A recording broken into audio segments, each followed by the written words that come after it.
Hello good morning. ഇന്ന് സാധാരണ പോലത്തെ ഒരു വോൾട്ടേജ് ഇല്ല, നല്ല പനിയും ജലദോഷമൊക്കെയാണ്. അപ്പോൾ ഇന്ന് ഒരു വട്ട ഈറ്റിനിടെയാണ് രാവിലെ ഞങ്ങൾ പള്ളിയിലൊക്കെ പോയിട്ടുണ്ടായിരുന്നു. അപ്പോൾ പോയിട്ട് വരുന്ന വഴിക്ക് ഞങ്ങളൊരു വെജിറ്റേറിയൻ ഹോട്ടലിൽ കയറി 2 കോഫിയൊക്കെ കുടിച്ചു. പിന്നെ ഉഴുന്നുവടയും സാമ്പാറും ചട്നിയൊക്കെ കഴിച്ചു. എന്നിട്ടാണ് നമ്മൾ വീട്ടിൽ വന്നത്. കാരണം രാവിലെ ഭയങ്കര ത്രോട്ട് പെയിനും കാര്യങ്ങളൊക്കെ ആയതുകൊണ്ട് പിന്നെ ഞങ്ങൾ നേരെ ലുലുവിലോട്ടാണ് പോയത്. അവിടുത്തെ ബ്രേക്ക്ഫാസ്റ്റ് കൗണ്ടറൊക്കെ ഞങ്ങൾ പോയി നോക്കി എന്തെങ്കിലും കഴിക്കാനൊക്കെ ഉണ്ടോ. ഞങ്ങൾ ആക്ച്വലി ഉഴുന്നോടെ കഴിച്ചപ്പോൾ തന്നെ നമുക്ക് ചെറിയൊരു ഫീലിംഗ് ആയി. അപ്പോൾ ഞങ്ങൾ അവിടെ നിന്ന് കുറച്ച് സാധനമൊക്കെ വാങ്ങിക്കാനുണ്ടായിരുന്നേ. അങ്ങനെ ഒരു ജാപ്പനീസ് ചീസ് കേക്കും വാങ്ങിച്ച് ഞങ്ങൾ വീട്ടിലോട്ട് തന്നെ പോയി. ഇവിടുന്ന് 2 പൊറോട്ടയും മുട്ടക്കറിയും വാങ്ങിച്ചിട്ടുണ്ടായിരുന്നു. അതെല്ലാം കഴിച്ചിട്ട് ഉച്ചയായപ്പോൾ ഞങ്ങളൊരു പാകിസ്ഥാനി ബിരിയാണി വാങ്ങിച്ചു. തീരെ പറ്റില്ലായിരുന്നു പനിയായിട്ട്. അങ്ങനെ ഒരു അസുഖമായിട്ടിരിക്കുമ്പോൾ ഇങ്ങനെയൊക്കെ വ്യാമോഹങ്ങൾ ആർക്കെങ്കിലും ഉണ്ടാവാറുണ്ടോ? അങ്ങനെ ബിരിയാണി വാങ്ങിച്ചു. എൻ്റെ ജീവിതത്തിൽ ഇത്രയും മോശമായിട്ടൊരു സാധനം ഞാൻ കഴിച്ചിട്ടില്ല.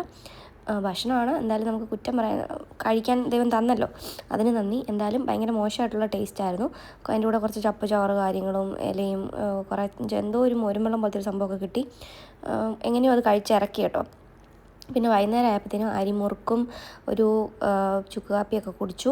പിന്നെ രാത്രിയിൽ നിന്ന് ഞങ്ങൾക്ക് ചപ്പാത്തിയും ചിക്കൻ ഫ്രൈയും ആയിരുന്നു. പനി വന്നു കഴിയുമ്പോൾ ഇങ്ങനെ കഞ്ഞി കുടിക്കാതെ ഇങ്ങനത്തെ ഹെവി ആയിട്ട് കഴിക്കുന്ന ആരെങ്കിലും ഉണ്ടോ?